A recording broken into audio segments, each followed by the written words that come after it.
Hi friends, ചെമ്പനീർ പൂവിൻ്റെ പുതിയ വിശേഷങ്ങളിലേക്ക് എല്ലാവർക്കും സ്വാഗതം.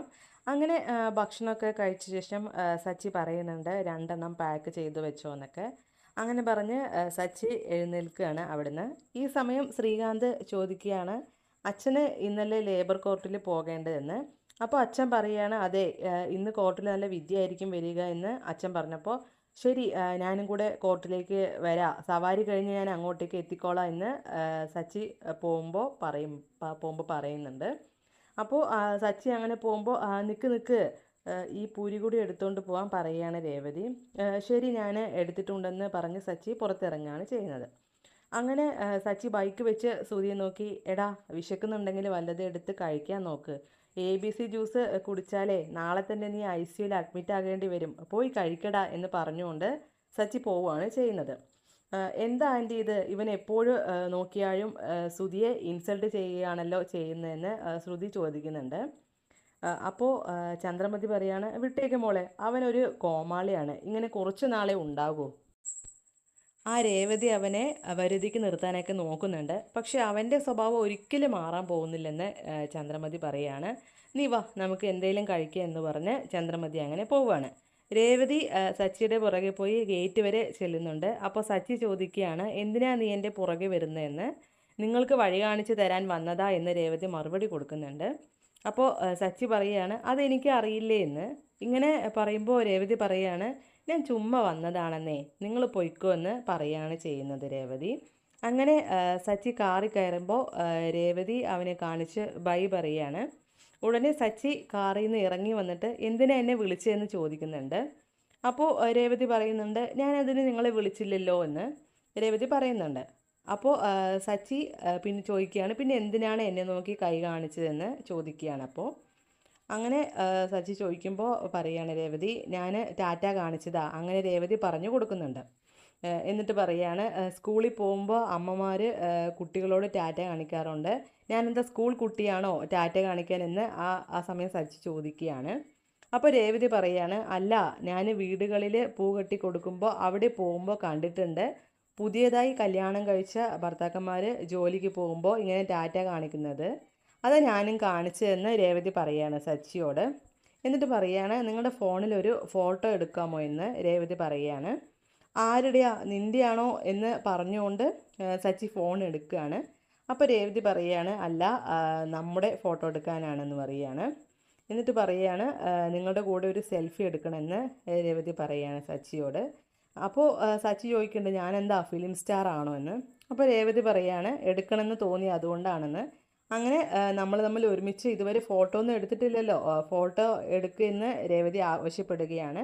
അങ്ങനെ സച്ചി രേവതിയോടൊപ്പം ചേർന്ന് സെൽഫി എടുക്കുന്നുണ്ട്. രേവതി സെൽഫി എടുക്കുമ്പോൾ കൈ എങ്ങനെയോ വെക്കാറില്ലേ, അങ്ങനെ വെക്കുമെന്ന് പറയുകയാണ്.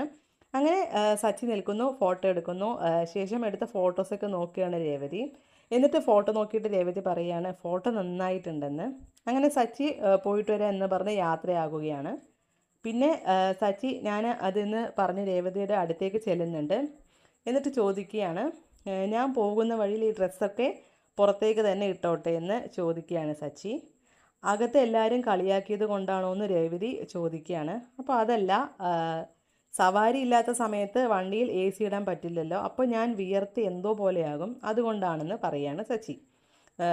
നീ പറഞ്ഞതുകൊണ്ടാണ് ഞാൻ ഇതൊക്കെ ചെയ്തത്, എല്ലാം പുറത്തേക്ക് ഇട്ടോട്ടെ എന്ന് സച്ചി ചോദിക്കുമ്പോൾ രേവതി അതിന് സമ്മതം മൂളുന്നുണ്ട്.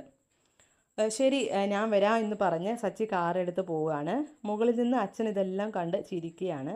മോളെ, കുറേ നാളുകൾക്ക് ശേഷം നിൻ്റെ മുഖത്ത് ചിരി കണ്ടു, നിങ്ങൾക്കിടയിൽ നല്ലത് നടന്നെന്ന് എനിക്ക് മനസ്സിലായി എന്ന് പറയുകയാണ് അച്ഛൻ.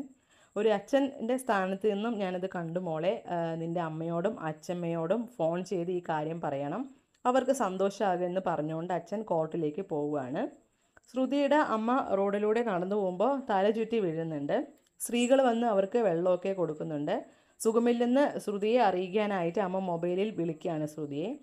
അപ്പോൾ ശ്രുതി കുളിക്കുകയാണെന്ന് കരുതി ചന്ദ്രമതി ഫോൺ എടുക്കാൻ പോവുകയാണ്. ആ സമയം ഫോൺ അറ്റൻഡ് ചെയ്തപ്പോൾ ഹലോ കല്യാണി, നിനക്ക് സുഖമാണോ എന്ന് ചോദിക്കുകയാണ് ശ്രുതിയുടെ അമ്മ. എങ്ങനെ പോകുന്നു, നിനക്കിപ്പോൾ സംസാരിക്കാൻ പറ്റുമോ, അത് അടുത്ത് വേറെ ആരെങ്കിലും ഉണ്ടോ കല്യാണി, നീ കേൾക്കുന്നില്ലേ എന്ന് ചോദിക്കുകയാണ് ശ്രുതിയുടെ അമ്മ. ഇത് കേട്ട് ചന്ദ്രമതി ചോദിക്കുകയാണ്, കല്യാണിയോ അതാരാന്ന് തിരിച്ച് ചോദിക്കുകയാണ്. ഞാൻ തെറ്റായ നമ്പറിലേക്കാണ് വിളിച്ചത്, ക്ഷമിക്കണമെന്ന് പറഞ്ഞുകൊണ്ട് ഫോൺ വെക്കുകയാണ്. ഈ സമയം ഈ സൗണ്ട് കല്യാണിയുടെ അമ്മായിയമ്മയെ പോലുണ്ട്, ഇത് ശ്രുതി അറിഞ്ഞ് എന്നെ വെച്ചേക്കില്ല എന്നൊക്കെ ചിന്തിക്കുകയാണ് ശ്രുതിയുടെ അമ്മ. അങ്ങനെ ചന്ദ്രമതി ഇങ്ങനെ ആലോചിക്കുകയാണ്, നല്ല പരിചയമുള്ള സൗണ്ടാണല്ലോ എന്ന്. കുറച്ച് കഴിഞ്ഞ് ശ്രുതി അലക്കാനുള്ള ഡ്രസ്സൊക്കെ എടുത്തുകൊണ്ട് പോകുന്നത് ചന്ദ്രമതി കാണുന്നുണ്ട്. എന്താ മോളെ തുണികളൊക്കെ എടുത്തിട്ട് എങ്ങോട്ടാ എന്ന് ചോദിക്കുന്നുണ്ട്. അപ്പോൾ ഇതാ അലക്കാൻ വേണ്ടി പോവാണ് ആൻറ്റി എന്ന് പറയുകയാണ് ശ്രുതി.